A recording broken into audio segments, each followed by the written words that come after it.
Hello and welcome to the Perfect Dental Podcast. Today we're joined by Ashley Latter, who helps you increase your practice performance and profits. His group, in-house and online courses are available for dentists, orthodontists and the entire dental team. Ashley, welcome to the podcast. Thank you for having me, James. Good to be here. So we're here today to discuss your new book, which is titled The Perfect Dental Consultation. How would you define the perfect consultation? Obviously, perfect is quite a strong word. And what do you believe is the single most important step a dentist can take to achieve it? Well, I've been delivering communication training now to dentists now for 28 years, and I've delivered nearly 40,000 hours of training to the dental industry, so all over the world, not just the UK. And I've discovered that a lot of dentists technically are really good at the job. You know, they can deliver the dentistry, they have a passion for it, but they make I'd say common sense mistakes in the consultation. They tend, and I am generalizing it because not everyone does this, but they tend to make some mistakes that I picked up quite early on. And, you know, I said, well, you know, why'd you do that? And because they're sort of technical people, they tend to talk technical to the patient. I use the analogy, when a person wants to go on holiday, they go to the destination. They're not that too bothered about the aeroplane. But dentists love to talk about the aeroplanes and not too much about the destination. They don't spend enough time asking questions to really uncover what the patients are looking for, and maybe don't spend enough time on the building of rapport with patients. And the other mistake I find is that they undercharge for their services. They undervalue what they do and often discount the fees. So these are some of the common mistakes that I've seen in dentistry. And what I've done is I've developed this, what I call the 8 steps to a perfect consultation. And if you follow these 8 steps in a consultation, if a patient comes to see you for a consultation about a certain treatment, whether it be implants, composite bonding, veneers, teeth whitening, if you just follow these, orthodontics, if you follow these 8 steps, you really cannot go wrong. And I put them together, and I've developed them over the last 28 years, and I've finally got them into this big book here. So there's 8 steps. What do I consider to be the most important step? To me, the most important step is the connection, is that building of rapport with the patient. I think when we go out ourselves, you know, I went out last weekend to buy a car with my daughter, which was fun. I really enjoyed it. But, you know, you're making your mind up within the first few seconds, minute or so, if you like the salesperson or not. If you can, you know, if you feel comfortable, if there's trust there. And I think that's the same if a patient comes to see you. If a patient comes to see you, let's say for an orthodontic consultation, they have issues, they have challenges, and what we've got to do is really build that rapport, make a connection, get them to like us, get them to trust us. And if we've got that, then the rest of the consultation should go really, really well. But and rapport is a foundation. And if we haven't got that rapport there, if we can't gel with the patient, we can't build that trust, then the other 7 building blocks that I talk about in the book, or write about in the book, or on my courses, it's going to be challenging. It's going to be difficult. So I personally believe the most important step is that connection, is that building of rapport, getting the patient to trust you, like you, connect with you. And if you can do that really well, then the other steps should be quite a lot easier. Let's put it that way. I thought the book was very well structured with the 8 steps that you identified. And I was going to ask, obviously you've touched on what you feel is the most important step. Is there one that you feel people sort of often overlook? I think the one they overlook, I believe, is I don't think dentists ask enough questions in the consultation. If a patient comes to see you, there's a main reason why they're there. Let's say, for example, they're coming to see you for an implant consultation. I've just come back from the USA and I delivered an ethical sales for dentists who want to place more implants. So it's primarily in my mind. When a patient comes to see you for an implant consultation, they have a problem, they have a challenge, they have an issue in their lives. And our goal is to find out really what that is. What has caused them to decide to come and see you for a consultation today? There's a main reason why they're there. And our job is to find out what that problem is and get the patient to verbalize that to us. And the more that they verbalize their challenge or problem or issue to us, the better the consultation will go. And the more likely it is, believe it or not, that the patients will go ahead with the treatment. I had a dentist, and I talk about this a lot in the book, a dentist from Northern Ireland. And he's a great guy, this dentist, Sean. And he's done a number of courses with me over a few years. But I remember him telling me about a patient who came in for an orthodontic consultation. And at the end of the consultation, she started to get tearful and started to get a little bit anxious. And Sean said, I'm really sorry. Is everything okay? She said, well, yeah, there's a realization today that I've shared things with you that I've never even shared with my husband. And that happened because the Sean, the dentist, was a genuine interest, a burning desire to be interested in finding out what the patient's issues and challenges were. So, in my opinion, if you can crack those two areas that I've discovered really well, then I think the rest of the consultation should go a lot easier. And needless to say, the patient went ahead with Sean, even though she'd been to a few other practices before that. It's almost it's kind of it's putting people in that relaxed state, where they feel comfortable and they're happy to go ahead. Yeah. I think the car sales analogy as well. I think that's a great comparison to make. There was a great story actually in the book that sort of really stuck out to me, and that was about you had a manager once, a sales manager, who told you to stop taking part in the recession. I believe was this the late 2000s? Yeah, well, no, it was probably. So I used to work. I started my career in the personal development world working for an organization called the Dale Carnegie Training Organization. And predominantly, it was the world's largest training organization. And I used to work for the office in Manchester. And this was in the 1993, 94, 95. Now, at that time of the year, there was we had a really bad recession here in the UK. We nearly had 3 million unemployed, and things were tough. Now, my job at the time, I was predominantly in sales, so I used to sell their training courses, and I used to deliver the training courses at night time. So, but my main job, 9 till 5 or 8 till 5, and my area was Salford and Trafford Park. Now, Salford and Trafford Park, and they still are, by the way, has one of the biggest industrial estates in the whole of the United Kingdom. I think one of the biggest in Europe. So it was a good an area for me to promote Carnegie training. But I used to go at the time. I think there was about 10 of us that were in sales at the time, and I was right at the bottom of the list, number 10. And I remember my sales manager calling me into a meeting, and he could see that my activity levels were good, and I was having lots of meetings, but I just couldn't seem to. I don't know. I just couldn't crack it, and my figures were poor. And when he asked me, I said, "Well, every time I go and speak to my clients, they say they haven't got money to invest in training because there's a recession on." And I started to believe that, James. I started to think that. And I'd wake up in the morning and I watched the news, and all of a sudden this place was closing down, that place was closing down. And I was sort of blaming it on my poor results. So that's what I said. I said to David, I'm really sorry, but my figures aren't good because my clients are saying there's a recession. And then David turned around. He's a magnificent guy, this man. He really,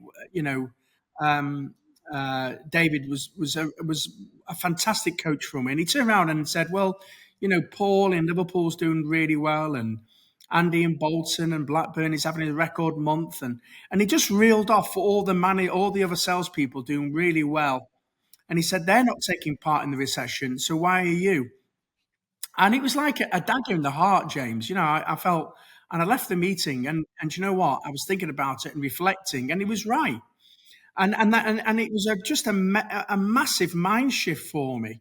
So when a client said to me, we haven't got money to do training and there's a recession on, and I was specializing in the sales training at the time, I would then turn around to them and say, well, why are you taking part in the recession? Because my clients are doing really, really well. And it was just a massive mind shift, and it really did help me. I mean, eventually, with coaching from David, and I went on various different courses. A year later, I was number one, and I was number one in the UK sales for about the next 7 years, and the top 10 in the world. So I eventually became one of the best salesmen in the world within Carnegie. But these little things help me, but I do remember that. And it's great advice. And I always say to clients now, don't watch the news or try and avoid it, because otherwise you'll end up taking part in the cost of living crisis. We've had one now for several years. Don't take part in the cost of living crisis. And there's plenty of dentists doing very, very well, but there's others who are taking part. So yeah, great message. I wanted to include that in the book. Is it to do with mindset? And I mean, is there a way to, I guess, like a practical way to apply that mindset, within practice? Well, I mean, and I've mindset for me is really important. And I talk about this a lot in the book. I wanted to make it a success book as well as going through those 8 steps. But I've worked in practices, and you can have 6 dentists in the practice, and 2 are doing really, really, really well and doing more private if it's a mixed practice, and there are 4. And when you speak to the 4, they'll say things like, "Well, my patients cannot afford it," or "John's doing really well because he gets all the best patients. The receptionist sends him all. I get all the poor ones." Or if only they would give me a scanner, I'd be able to do more. And then when you give them the scanner, they don't use it. So mindset, yeah, it's really important. And I think everyone talks a lot about positivity, but the news, it's only bad news. Have you ever watched the news at 6:00 and said to your partner, "Hey, love, I've got us a nice bottle of wine because the 6:00 news was so good. I want to watch it again with you at 10." It's never going to happen.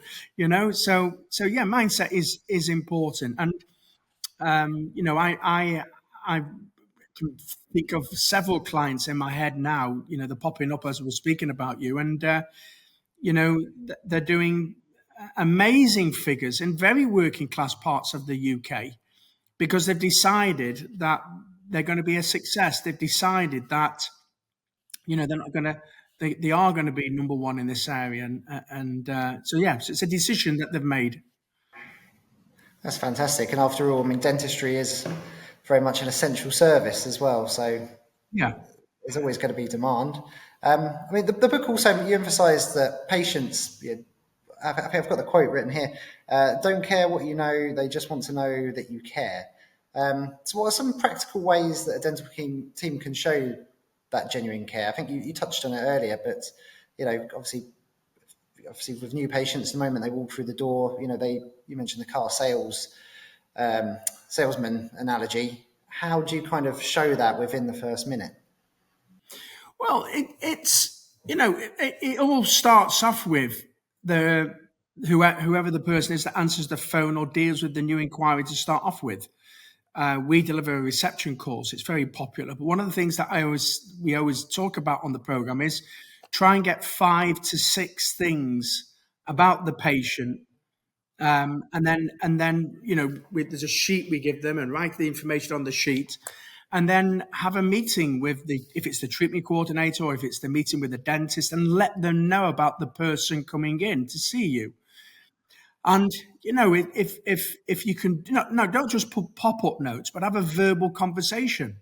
And then all of a sudden, the patient walks in, and they get greeted by the receptionist that maybe dealt with them on the phone, and the big smile, big welcome, and Dr. Phillips is really looking forward to seeing you today. I've filled him in, and I told him about you're getting married and how are the arrangements going, and we've got you a coffee, and these small things make a real big difference, and then the dentist will greet the patient, comes to the reception to meet the patient, and on the way talks, mentions, I was chatting with Philippa today, and she mentioned that you are getting married in 12 months' time, and how are the arrangements going, and what a beautiful venue, and just these small things. The patient thinks, wow, they really genuinely care about me, and they're interested in me.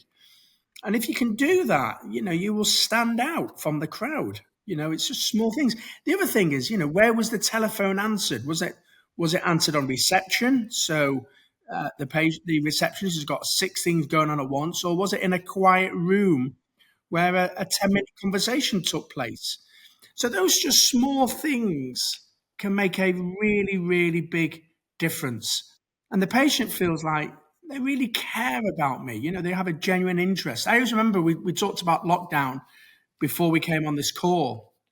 And I always remember this story. And this is true. You won't believe it. You couldn't make it up. But I was on a course, and the guy that I had a lot of time for him, James, a lot of respect for him, and he talked about this database that he uses, and we were really interested at the time. So I arranged an appointment by Zoom, because obviously we were all locked down at the time. And I remember jumping on the call with this lady, and I was me and my daughter on the call, and we had a chit chat for about a minute, and then the first question she asked me is, "Tell me, what does your business do?" I said, "Well, have you looked at my website?" She says, "No, I haven't. Well, tell me a little bit more about it." Well, I mean, what she had, she's had a whole week. All she needed to do is look at my website. Takes her 5 minutes, and then she could have come on the call and said, "Oh, Mr. Latter, I looked at your website. You work with dentists. How did you get involved in that?" Well, the whole call would have been completely different, but she just didn't spend any time doing that. So, and straight away she's on the back foot. So those small things I think, can make a big, big, big difference. I wanted to say the book also addresses you address the stigma around the word sales. Obviously, some people it kind of gets their back up straight away. And how do you redefine selling for dentists in an ethical way so that it feels, I guess, more like a natural part of patient care rather than a high pressure tactic? Yeah. Well, sales has always had a bad name throughout for many, many years. And but what I say to clients is that every single day we're selling an idea. We're selling an idea to a patient. We're selling an idea to about a treatment that they maybe need to have. We're selling them the idea of going to the hygienist. We're selling them idea. So we're selling and communicating every single day. And what I say to dentists and receptionists and the whole team, even though I go through 8 steps, if you do these 4 things really well, you won't go far wrong. And I define ethical selling is really building rapport with the right patient. It's connecting with them. It's getting them to like us, trust us. Number 2, it's asking questions, find out what the problems are, what challenges they have. I always say to dentists, there are thousands and thousands of pounds worth of opportunities sitting with your existing patients. All you need to do is ask questions. And if you ask questions, you'll create opportunities. So it's asking questions and really listening attentively to what they're saying. And once you've done that, you do the examination. It's providing a solution, but it's talking a language that excites the patients, that they understand, and not jargon. Because if you confuse patients, they tend not to do anything. So we can't confuse them. And the last bit is asking the patient, how does all this sound? Does this sound like something that you're interested in? And hopefully the patients say yes. So I'm totally against hard selling. I'm totally against pushing people. It really is about connecting, building rapport, asking questions, really listening attentively, and then providing the correct solution to the patient. And if you can do that, then you've got a win-win. And it's a win for the patient because they get what they're looking for, or what they want. And it's a win for the dentist because they get to treat the patients with the dentistry they want to do. Many dentists take my course and say that my course is the missing link. So it's a win-win, but it's always a win more for the patient. And I strongly believe this. Whatever we do with a patient, whether it be treatment they need to have or want to have, the patients always benefit more than what they invest in you, the dentist. They always win more. And when it's done correctly, and you've got the patient wins, then then that should make our job more fulfilling, because the patients always win more. You treat a patient with implant treatment or anything cosmetic and bring them back 3 months later and sit down with them and ask them how life has been, and they'll tell you it's a lot that they've got more benefits than you have what they paid for you. So it's a win-win. So it's just following those simple techniques. Absolutely. I always believe that sales in an area such as dentistry is more a case of making the patient aware of what they Yeah, potentially need, let alone want. So, absolutely, it does. I don't think it has to be high pressure at all. not at all. You also stressed that successful sales involve the entire dental team. So I'm guessing that means everybody from obviously front of house to kind of dental nurses, hygienists, therapists, sort of everybody that the patient may come into contact with. So for a practice owner, what is the best way to get the whole team on board and, sort of to participate with the principles that you teach in the book? Well, I'm biased, obviously. If we can train them, then it does help. We can, go in or come on my open courses. But even if you just simply just got started and got everybody to buy my book, and get them to read it and talk about the principles in a staff meeting, and talk about, what did you pick up from the book, what did you learn, what did you apply, what can we do differently? It's just these small things that helps. And you are right. It is a team effort, the whole team. Because often, for example, price objections. Let's talk about price objections as an example. Often, a dentist will talk about treatments for a patient, and they discuss the fees. And the patient's going ahead in the surgery, and maybe the patient walks to the desk and then all of a sudden gives the price objection to the receptionist. And they often do that. They don't give it the dentist. They feel awkward about saying that to the dentist, but they feel it's easier to give it to the receptionist.